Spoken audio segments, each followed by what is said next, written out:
detalles para despertar el interés para que vean o para que lean, mejor dicho, ese documental o esa información. La fiesta de Purim se llevó a cabo en los días de la reina Esther, ¿verdad? Y del rey Asuero. En estos días se lee todo el libro de Esther, volviendo a recordar la historia de cómo Dios salvó del exterminio, de la destrucción a todo el pueblo de Israel. Veis que el enemigo siempre quería más y más, ¿verdad? En un principio un hermano mató a otro, pero no fue suficiente. Más adelante vemos cómo el enemigo intenta, mezclar a la raza humana con aquellos engendros espirituales, ¿verdad? Con aquellas deformaciones terribles que produjeron la ira de Dios y tuvo que finalmente mandar el diluvio. Vemos más adelante cómo el faraón no se conformaba con matar a uno, sino con matar a todos los niños. Pero en el libro de Esther lo que vemos es que el diablo quiso ir un paso más allá y lo que puso en el corazón de un perverso llamado Amán era la exterminación, la aniquilación total del pueblo de Israel, incluido hombres, mujeres, niños, ancianos, etc. El Señor intervino de una forma milagrosa y esa liberación, ese milagro se recuerda todos los años en una fiesta que, repito, se está celebrando en estos días y que se llama la fiesta de Purim. La palabra Purim viene de la palabra pur, que significa suerte. Purim es suertes, como se echó suerte sobre el pueblo de Israel y el Señor, pues una vez más, protegió sobrenaturalmente a ese pueblo. Cuando se produce una matanza de los enemigos que querían destruir al pueblo de Israel, el rey Asuero, que es el marido de la reina Esther, le dice: hoy han muerto 500 hombres y los 10 hijos de Amán. ¿Tiene alguna petición más la reina? Y la reina, su esposa Esther, dice: quiero que mañana a los 10 hijos de Amán, que ya estaban muertos, los cuelguen en la horca. Y de ahí hay toda una explicación de esa palabra mañana, de cómo hay momentos en la que la reina Esther dice que se dirigía al rey Asuero, incluso mencionándolo por nombre, pero hay otros momentos en los que simplemente menciona la palabra rey, dando a entender de que le hacía la petición al rey, al Señor Dios Todopoderoso. Y vemos cosas muy interesantes de cómo no hace mucho tiempo atrás ahorcaron también a otras 10 personas. Y ese artículo que les he mandado esta tarde, yo ya lo había leído hace años, lo conocía. De hecho, les expliqué el tema de los números, de las letras en el libro de Esther, pero quiero que lo lean porque es muy interesante y una vez más se demuestra la credibilidad de la Biblia. La Biblia es un libro matemáticamente perfecto que se adelanta en el espacio y en el tiempo, no solamente dándonos información de cosas que ocurrieron, sino de cosas que ocurrieron, pero que tienen un reflejo y una repercusión en el futuro. Y es muy interesante ese artículo y me gustaría de verdad que lo leyeran con detenimiento. Yo se lo mandé, ya digo, al grupo de WhatsApp, pero si alguien lo quiere tener y no está en el grupo, pues me das tu teléfono y yo te lo mando sin ningún problema, ¿de acuerdo? Nosotros nos vamos al libro de Ezequiel. Ezequiel era un sacerdote que había sido llevado cautivo a Babilonia. Ustedes saben que las tribus del norte que formaron un país y adoptaron el nombre Israel y decidieron que Siquén, la actual Nablus, fuera la capital del reino del norte, fue arrasado tiempo antes de que Nabucodonosor decidiera atacar las tribus del sur. Las tribus del sur, cuando hablo de las tribus del sur, me refiero a la pequeña tribu de Benjamín y a la tribu de Judá, que permanecieron un siglo y pico más en el territorio de Israel. También fueron sacadas de la tierra, fueron llevadas al cautiverio por Nabucodonosor 70 años y estas dos tribus después retornan. Y ese retorno, todo lo que hicieron, la reconstrucción del templo, de la ciudad, de las murallas, etcétera, pues se nos relata en el libro de Esdras y en el libro de Nehemías, que algunos creen que era un solo libro, no dos como tenemos nosotros en nuestras Biblias, libro de Nehemías y libro de Esther. Se creen que los dos formaban un solo tomo, un solo libro. Pero bueno, independientemente de eso, vemos que Ezequiel está en el cautiverio y él estando en Babilonia, el Señor le revela una serie de cosas acerca de su pueblo. A través de una serie de sueños, de visiones, le muestra el retorno del pueblo de Israel, cómo volverían, y la ciudad de Jerusalén volvería otra vez a ser habitada, etcétera, etcétera. Pero aparte de eso, Ezequiel recibe una serie de revelaciones acerca del futuro, no para su época. Vimos el otro día, por ejemplo, el domingo, que algunas visiones, algunas profecías que recibió Daniel, las escribía, pero el Señor le decía, séllalas, porque esto no es para tu tiempo, esto es para los tiempos finales. Bueno, en cierto sentido también pasó algo parecido con Ezequiel. Ezequiel recibió profecías e información acerca de los últimos tiempos que él no vio durante su ministerio, durante su vida, el cumplimiento de estas palabras. El capítulo 38 y 39 de Ezequiel, digamos que van unidos, porque el 39 es una prolongación de lo que comienza a revelarle el Señor a Ezequiel. Y el capítulo comienza diciendo así: vino palabra de Dios diciendo, hijo de hombre. Esta expresión, hijo de hombre, es la forma como el Señor se dirigía y llamaba siempre al profeta Ezequiel. Pon tu rostro contra Gog, en tierra de Magog, príncipe soberano de Mesec y Tubal, y profetiza contra él. Vamos a ir haciendo pausas según vayamos leyendo, porque hay algunas cosas que tengo que ir diciendo por el camino para que entendamos ciertas y determinadas cosas.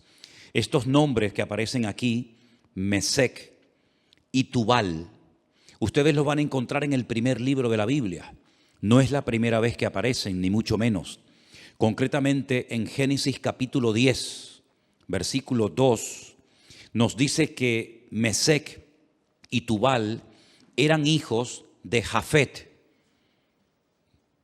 ¿Quién era Jafet? Uno de los tres hijos de Noé. Noé tuvo a Sem, Can y Jafet. Bueno, pues Jafet tuvo una serie de hijos y uno se llamó Mesec y otro se llamó Tubal. Eran nietos, en este caso serían nietos del patriarca o del personaje de Noé. Es muy interesante ver cómo los hijos de Noé, Sem, Can y Jafet, se fueron por diferentes partes del mundo, ¿verdad? Y conquistaron territorios y tierras. Y bueno, vemos que los europeos tienen un origen, los africanos tienen otro, y cada nación pues tiene un origen diferente, ¿verdad? Y todo procede de los tres hijos de Noé, Sem, Can y Jafet. Los cananeos, que son los descendientes de Can, nieto de Noé, pues se fueron a lo que conocemos hoy en día como Israel, ¿verdad?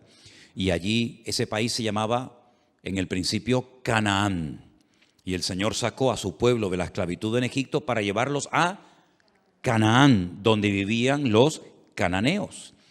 Y los cananeos, ese país estaba habitado por una serie de países, de reinos, de naciones. La mayoría de ellos los conocemos por nombre. Allí estaban los filisteos, aunque no eran de Canaán. Los filisteos venían de la isla de Creta y decidieron ocupar la costa de lo que hoy en día conocemos como Israel, y ocuparon ciudades pues tan emblemáticas y tan conocidas como por ejemplo Gaza, que todavía se sigue llamando igual, Asdod, Askelón, Gat, Ecrón. Los filisteos, digamos, que vivían en la costa. Los jebuseos eran los que vivían en el monte Moriah, los que vivían en lo que sería Jerusalén. Y bueno, allí estaban los moabitas, los eteos, etcétera, etcétera. Y eran naciones que no les correspondía habitar en aquel lugar, e Israel tenía que expulsarlos de su tierra. Ahora, en los últimos tiempos, la Biblia dice que se levantará un príncipe soberano, se levantará un hombre que se llama en el Antiguo Testamento, uno de los nombres que recibe es Gog, Pero si uno analiza el Antiguo Testamento, nunca hubo un hombre que se llamó God. God es simplemente un nombre que se le da a un personaje político que en los últimos tiempos decidirá unilateralmente, aunque realmente detrás de todo esto, por supuesto, siempre está la mano de Dios, atacar al pueblo de Israel desde el norte.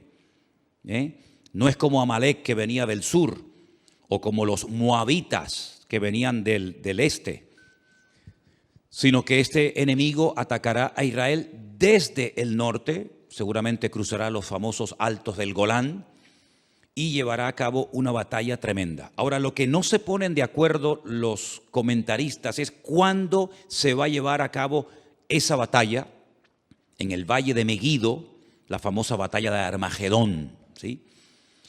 Algunos dicen que esa batalla se va a llevar a cabo antes de la venida del Señor Jesucristo. Pero también el libro del Apocalipsis, y después lo vamos a ver, nos dice que después del milenio, God se va a volver a levantar y va a intentar otra vez hacer la guerra contra el pueblo de Dios. Entonces, algunos dicen que es una guerra que se va a llevar a cabo antes y después. Otros dicen que solamente antes, otros dicen que solamente después. En fin, hay diferentes opiniones. Pero vamos a seguir leyendo. Este personaje, que la Biblia en esta ocasión lo llama God, que es el príncipe de estas tierras que ocuparon los nietos de Noé, llamados Mesec y Tubal, dice el Señor: yo estoy contra ti, oh God, príncipe soberano de Mesec y Tubal. Te quebrantaré y pondré garfios en tus quijadas, y te sacaré a ti y a todo tu ejército, caballos, jinetes y todo, de todo en todo, equipados, gran multitud con paveses y escudos, teniendo todos ellos espadas. Y ahora menciona a tres naciones: Persia, Cus y Fut, con ellos, todos ellos con escudo y yelmo. Gomer y todas sus tropas, la casa de Togarma, de los confines del norte y todas sus tropas, muchos pueblos contigo. Es decir, God, digamos que es el líder, el representante, el que aglutina a un montón de naciones que lo van a apoyar con el objetivo de subir y atacar al pueblo de Israel.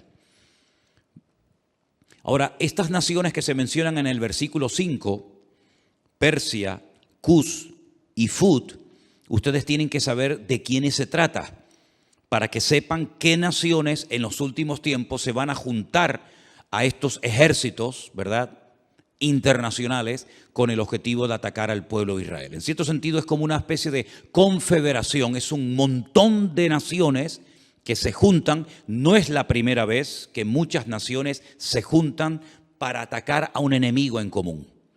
Por ejemplo, en la Segunda Guerra Mundial se juntaron muchas naciones para atacar a los nazis, que en aquel momento eran los que estaban, digamos, controlando Europa. Durante la famosa Guerra de los 6 días y otras guerras que se han llevado a cabo en este último periodo en Israel, ha habido muchas naciones árabes que se unieron para pelear contra Israel. No es nada nuevo, ¿verdad?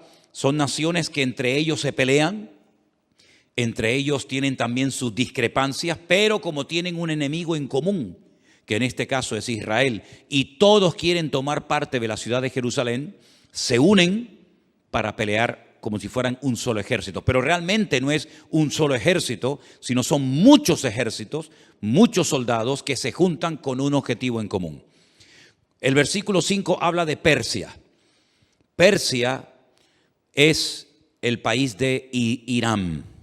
Ustedes saben que hasta el otro día a Irán se le conocía como Persia. Así que los iraníes no son árabes, son de origen persa. Así que Irán, qué curioso, ¿no? Se está hablando últimamente mucho acerca de este país.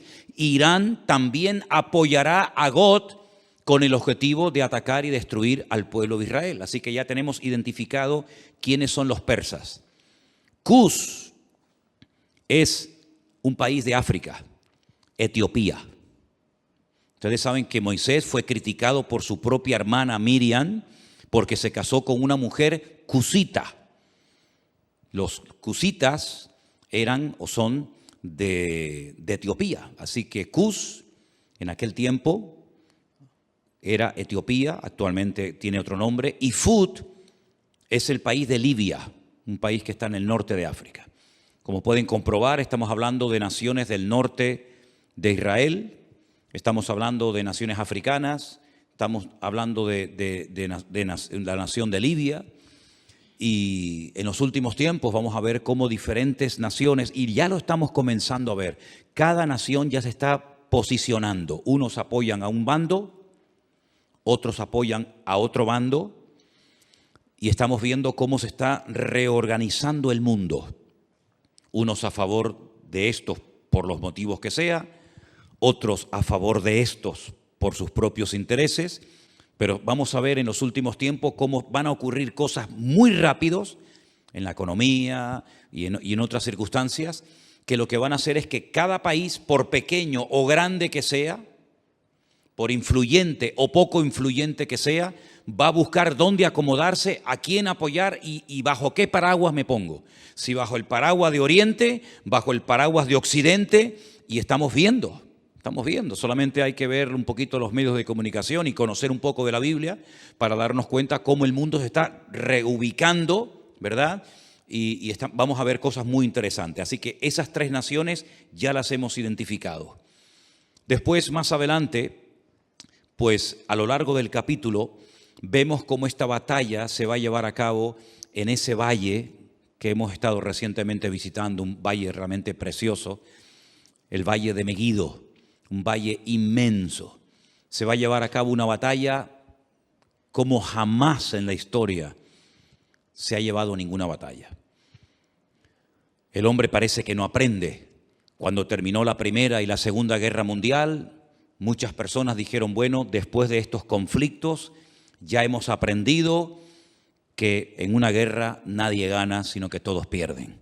Por lo tanto, no tiene ningún sentido que los pueblos, que las naciones se sigan enfrentando la una con la otra, pero vemos que el hombre no aprende.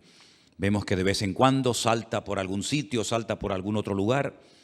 Esa batalla va a ser tan terrible, tan terrible. No vamos a leer los dos capítulos porque ya ustedes los han leído, pero el objetivo de todo esto es que Dios va a permitir, Dios va a traer a todas estas naciones que odian al pueblo, al Estado de Israel, para que Él demuestre su poder y quede definitivamente claro de una vez por todas que Él es el Rey de Reyes y el Señor de los Señores, y que a su pueblo nada ni nadie lo puede destruir.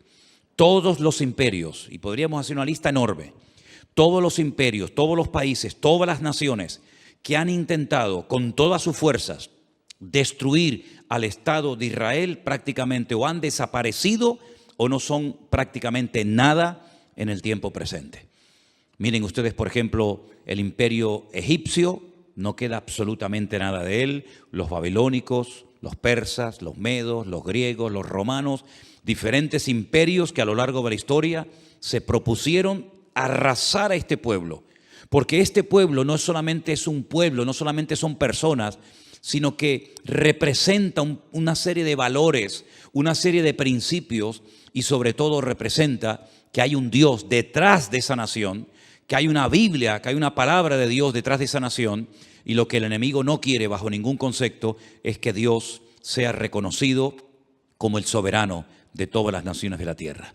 Ahora bien, cuando termine esa batalla tremenda en el Valle de Meguido, sí me gustaría leer a partir del versículo 4 del capítulo 39, donde dice: sobre los montes de Israel caerás tú y todas tus tropas, y los pueblos que fueron contigo, a aves de rapiña de toda especie y a las fieras del campo te he dado por comida. Es muy interesante cuando estuvimos recientemente ahora, hace unas semanas en Israel, que la ruta migratoria más importante de aves en Europa pasa por el Valle de Meguido. El año pasado pasaron 2 billones con B, 2 billones de aves migratorias por el valle del Jordán, cruzando todo el valle de Meguido y viniendo cigüeñas, águilas y un montón de aves a Europa y al norte de África, huyendo del frío en las rutas migratorias. Hay un ave de rapiña que son los milanos, que parece como si fuera un águila, que tienen la cola como en forma de horquilla, que en España estaba prácticamente extinguido. Nosotros hemos visto a centenares y a centenares de milanos, que son como un aguilucho grande, revoloteando en el Valle del Jordán hasta hace unas semanas atrás. Es muy interesante ver cómo las aves de rapiña, que tienen su ruta migratoria por ese valle, dice que son llamadas para que coman las carnes de reyes, de príncipes, de soldados, de generales, de comandantes que van a intervenir en ese campo de batalla. Es realmente interesante. Sobre la faz del campo caerás, verso 5, porque yo he hablado, dice Jehová el Señor. Enviaré fuego sobre Magog y sobre los que moran con seguridad en las costas, y sabrán que yo soy el eterno Dios. Haré notorio mi santo nombre en medio de mi pueblo Israel, y nunca más dejaré profanar mi santo nombre, y sabrán las naciones que yo soy Jehová, el Santo de Israel. He aquí viene y se cumplirá, dice Jehová el Señor, este es el día del cual yo he hablado. Los moradores de las ciudades de Israel saldrán y encenderán y quemarán armas, escudos, paveses, arcos, saetas, dardos de mano y lanzas, y los quemarán en el fuego 7 años. Armamento que traerán esas naciones servirá de combustible durante 7 años después de que finalice la guerra. No traerán leña del campo ni cortarán de los árboles, sino quemarán las armas al fuego y despojarán a sus despojadores y robarán a los que les robaron, dice Jehová el Señor. En aquel tiempo yo daré a Gog lugar para sepultura allí en Israel. Es allí donde va a ser sepultado, donde va a ser enterrado este personaje, en el valle de los que pasan al oriente del mar, y obstruirá el paso a los transeúntes, pues allí enterrarán a Gog y a toda su multitud, y lo llamarán el valle de Amón Gog, que significa la multitud de Gog. Aquí habla de multitud, no especifica el número de esa multitud, pero el Apocalipsis sí nos da ese dato. Porque nosotros no solamente tenemos el Antiguo Testamento para saber las cosas que van a ocurrir, por dónde van a atacar, cuántos van a atacar, cuánto tiempo estarán enterrando cadáveres, etcétera, etcétera, sino que además tenemos la información tremenda del Nuevo Testamento, sobre todo las cartas de Pablo a los tesalonicenses, las cartas de Pedro, parte también de la epístola cortita de Judas, y sobre todo el libro del Apocalipsis, donde nos da una información de millones y millones de soldados, 200 millones de soldados que subirán por toda esa cordillera, por esos valles, en dirección a Jerusalén. Pero allí muere este hombre, este personaje, y la casa de Israel los estará enterrando por 7 meses para limpiar la tierra. 7 meses, todos los días, enterrando muertos. Hermano, estamos hablando de multitudes, de millones de personas. ¿Cuánto se tardan en enterrar a la gente? Con una pala mecánica haces una zanja enorme y comienzas a echar cadáveres dentro. Pues 7 meses enterrando todos los días muertos. Y los enterrará todo el pueblo de la tierra. Y será para ellos célebre el día en el que yo sea glorificado, dice Jehová el Señor. Y tomarán hombres a jornal que vayan por el país con los que viajen para enterrar a los que queden sobre la faz de la tierra, a fin de limpiarla. Al cabo de 7 meses harán el reconocimiento.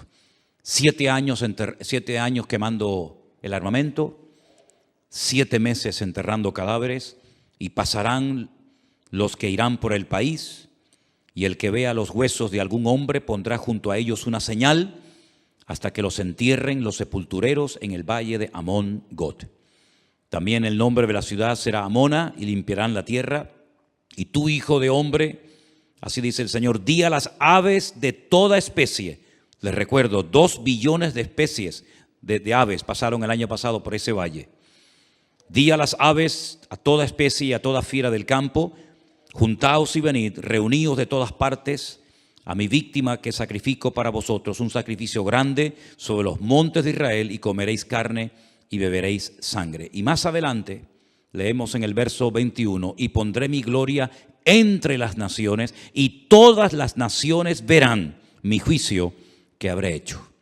Cuando termine esa batalla, al final de lo que llamamos o conocemos como el nombre de la gran tribulación, comenzará un período de 1000 años que se conoce como el milenio o la era milenial del Mesías. Y dice Zacarías capítulo 14, y esto es literal, no hay que buscar una aplicación simbólica porque es literal.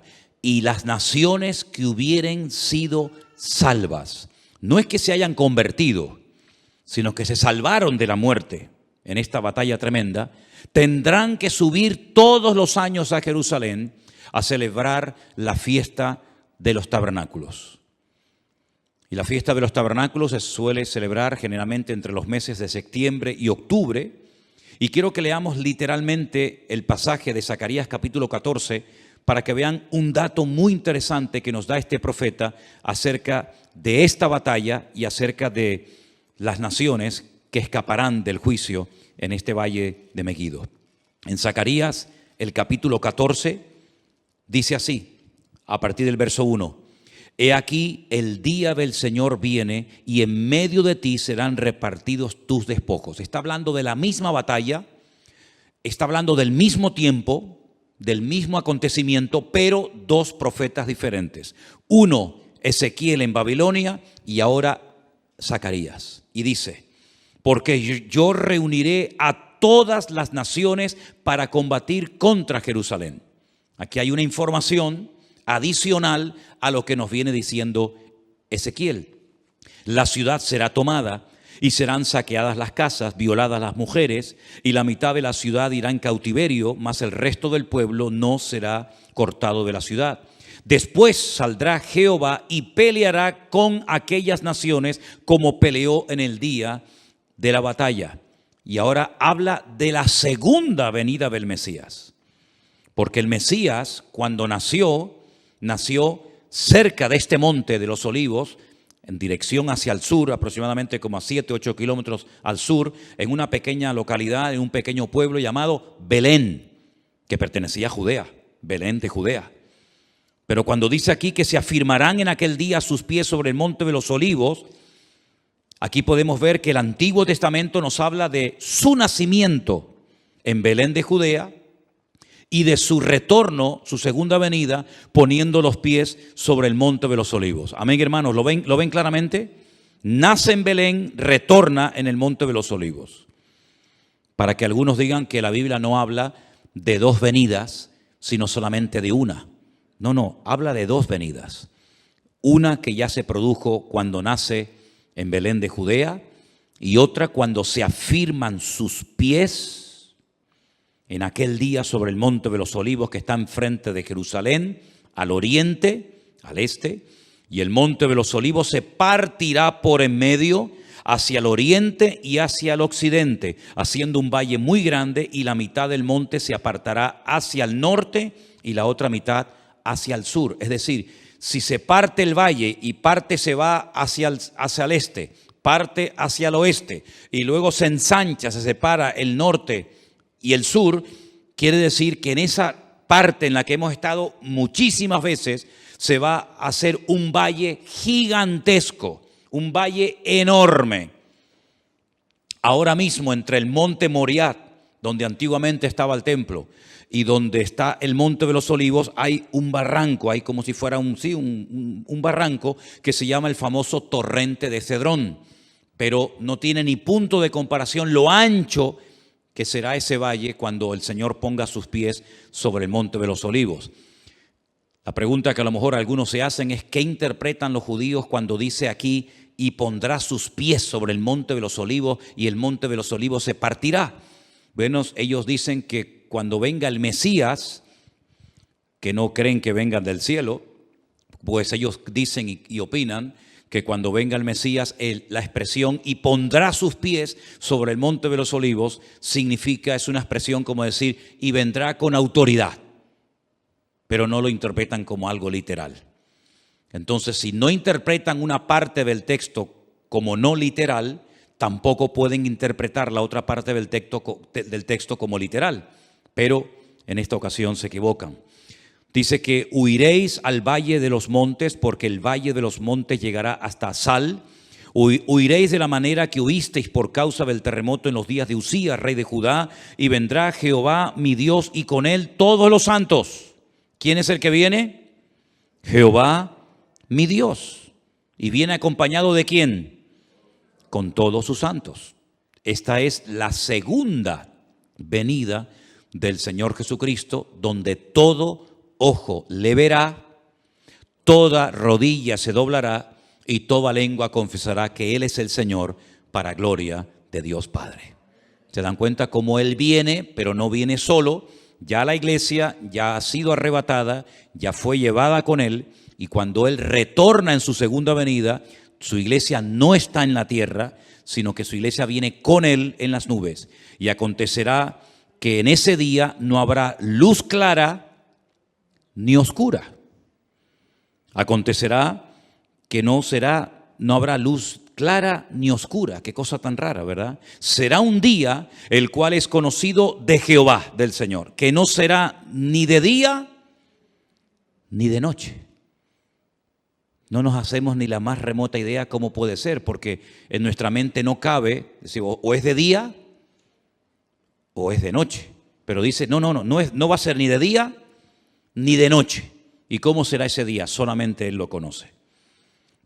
Pero sucederá que al caer la tarde habrá luz. Al caer la tarde, cuando se oculta el sol, es cuando ya se hace la noche. Pero aquí es al revés. Cuando llega la tarde, es cuando hay luz. Qué cosas tan interesantes, qué cambios, ¿no? Qué cambios tan tremendos va a haber.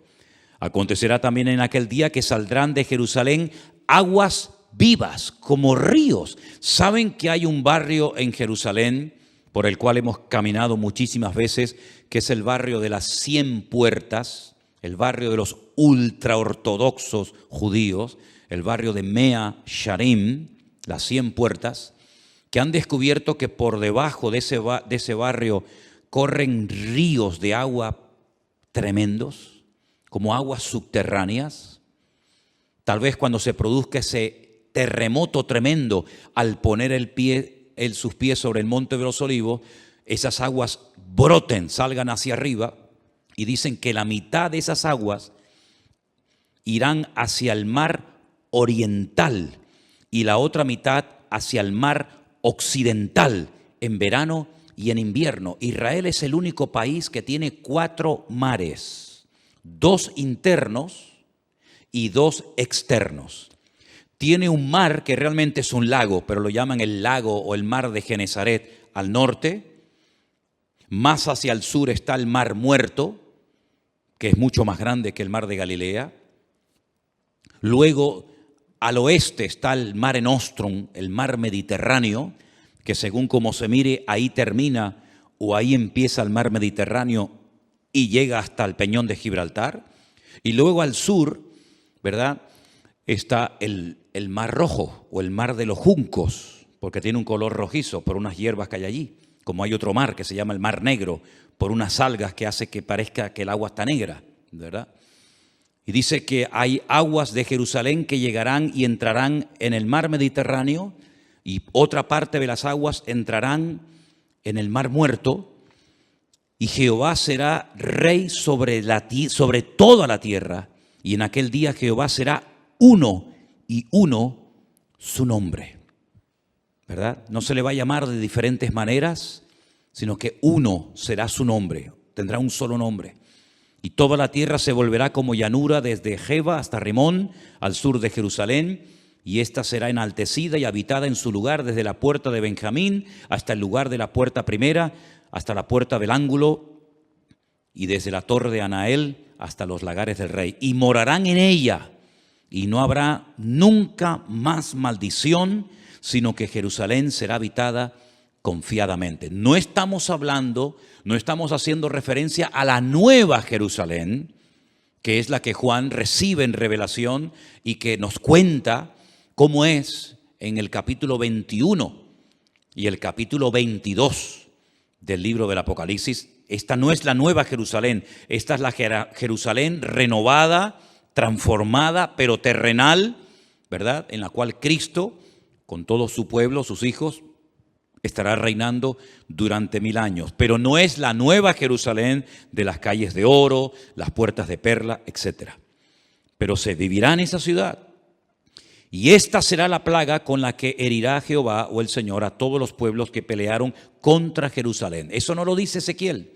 Ezequiel dice que las tropas de Gog, o del anticristo, si lo prefieren así, quieren atacar y destruir Israel, pero dice que morirá, que será enterrado en Israel, pero no dice cómo morirán las personas en el campo de batalla. Pero Zacarías sí recibió el dato, la revelación de cómo morirían. Dice que será como una especie de plaga. Esta será la plaga con la que Jehová herirá a todos los pueblos que pelearon contra Jerusalén. Escuchen, la carne de ellos se corromperá estando ellos sobre sus pies. Están de pie, no están sentados ni acostados, están de pie, peleando, batallando. Se consumirán en las cuencas sus ojos y la lengua se les deshará en su boca. ¿Esto qué es? ¿Un ataque bacteriológico?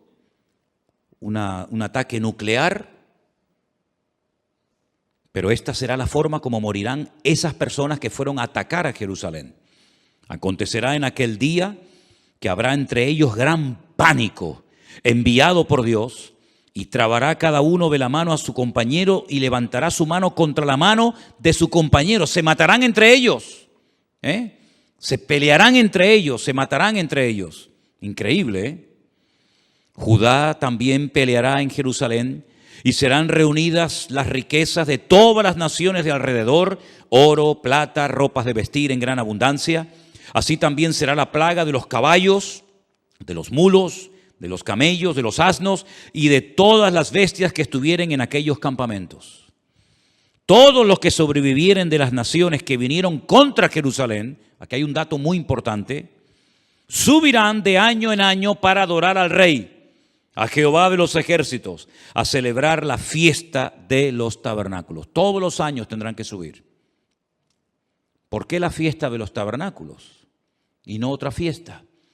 Porque las 3 fiestas de obligatorio cumplimiento que recibió el pueblo de Israel, que son Pascua, Pentecostés o Shavuot y la fiesta de los tabernáculos, las 2 primeras ya tuvieron un cumplimiento profético en la vida del Señor Jesucristo. Dice Pablo, Él es nuestra Pascua. Jesús fue sacrificado, fue crucificado, murió en la fiesta de Pascua.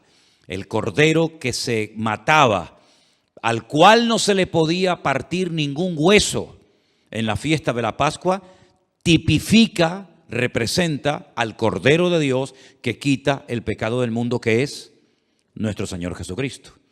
La fiesta de las semanas, o Shavuot, o Pentecostés, como la conocemos nosotros, ya tuvo su cumplimiento profético. Fue el día que el Señor decidió derramar de su Espíritu Santo sobre las 120 personas que estaban en aquel aposento, en aquella casa, y comenzaron a hablar en otras lenguas y comenzaron a evangelizar a miles de personas que se convirtieron en aquel día. Pero la fiesta de los tabernáculos no ha tenido un cumplimiento profético en Cristo. Pero dice en el libro del Apocalipsis que cuando Él venga, Él pondrá su tabernáculo entre los hombres. Y su tabernáculo, su suká, es nada más y nada menos que su misma presencia. Él nació en la fiesta de los tabernáculos y Él exigirá que en la fiesta de los tabernáculos todas las naciones que hubieren sido salvas tienen que subir de año en año a Jerusalén a adorar al Rey, a Jehová de los ejércitos. Y el que no suba, dice la Biblia en el verso 17, no vendrá sobre ellos lluvia. ¿Qué les parece? Si la familia de Egipto no subiere y no viniere, sobre ellos no habrá lluvia. Vendrá la plaga con la que el Señor herirá a las naciones que no subieren a celebrar la fiesta de los tabernáculos. Esta será la pena del pecado de Egipto y del pecado de todas las naciones que no subieren para celebrar la fiesta de los tabernáculos. Así que cuando nosotros decimos que lo mejor y lo peor está por venir, es cierto, queridos hermanos. Cosas tremendas que hemos leído en esta noche, por lo menos en parte, y otras que no hemos leído, tienen que suceder en algún momento. ¿Quién nos iba a decir a nosotros que íbamos a ser protagonistas de ciertas y determinadas cosas que ya han visto y están viendo nuestros ojos cada día?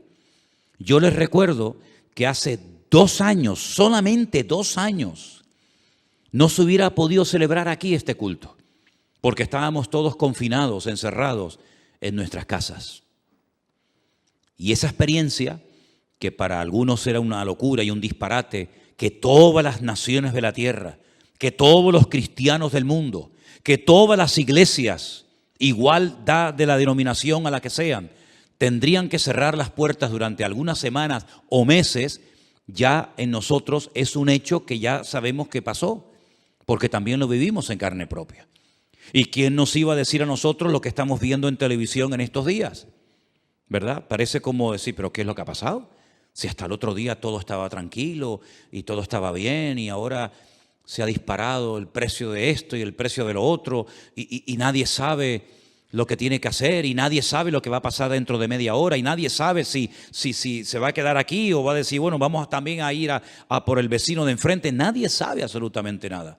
Hay un temor, ¿verdad? Hay una inseguridad y dice la Biblia que en los últimos tiempos habría angustia en las gentes, habría temor, habría miedo, pero en nosotros los cristianos, los que hemos creído, no pueden aflorar, no pueden manifestarse esas actitudes, sino más bien todo lo contrario. Dice, erguíos y levantad vuestras cabezas, porque vuestra redención está a las puertas. Y todo esto es la señal de que todo lo que está escrito en la palabra, que hemos leído y predicado durante años y años, pues llegará el momento que, si el Señor lo permite, lo vamos a poder contemplar y lo vamos a poder mirar con nuestros propios ojos. ¿Cuál debería ser entonces la postura de nosotros hoy en día ante lo que está ocurriendo y lo que va a venir, que es muchísimo peor que lo que estamos comenzando a ver? Bueno, pues yo quisiera recordarles que en esta mañana, no sé si lo vieron, en el devocional, yo leía una porción que Pablo escribió a los hermanos de la iglesia de los Filipenses. Y quiero volver a leer el pasaje que yo en esta mañana les leía, porque aquí encontramos instrucciones acerca de cómo tenemos que comportarnos y actuar en este tiempo final. Filipenses capítulo 4, versículo 4 dice, regocijaos en el Señor siempre. Dígalo conmigo, regocijaos en el Señor siempre. No solamente cuando hay dinero y abundancia de trabajo y salud y juventud no, siempre. Ahora, si uno se pregunta en qué momento de la vida se encontraba el autor de esta carta, de estas palabras, pues humanamente hablando, en el peor momento de su vida. Ya era una persona avanzada en edad, una persona que había sufrido muchísimo por la causa del Evangelio y estaba preso en Roma, probablemente a punto de morir.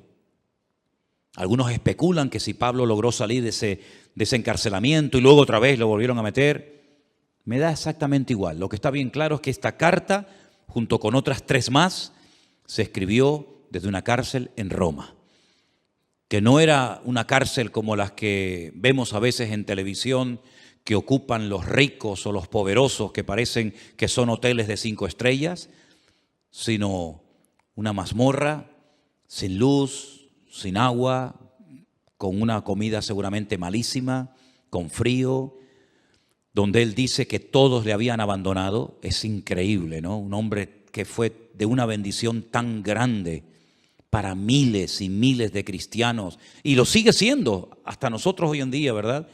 y que lo dejaran solo. Dice, solo Lucas está conmigo. Nadie se quedó a su lado. Nadie. Incluso algunos se marcharon hasta causándole problemas en el peor momento de su vida. Dice, pero el Señor estuvo a mi lado y me dio fuerzas y me libró de la boca del león. Y me librará y me preservará para su reino celestial. Gloria a Dios. Y es ahí, en esa cárcel, solo, donde dice, regocijaos en el Señor siempre. Y por si no ha quedado lo suficientemente claro, otra vez lo repito, otra vez lo digo, regocijaos, que es mucho más que alegraos. Vuestra gentileza sea conocida de todos los hombres. El Señor está cerca. Fíjate cómo asocia la venida del Señor con el regocijo que tiene que tener un creyente ante este acontecimiento tremendo que estamos esperando.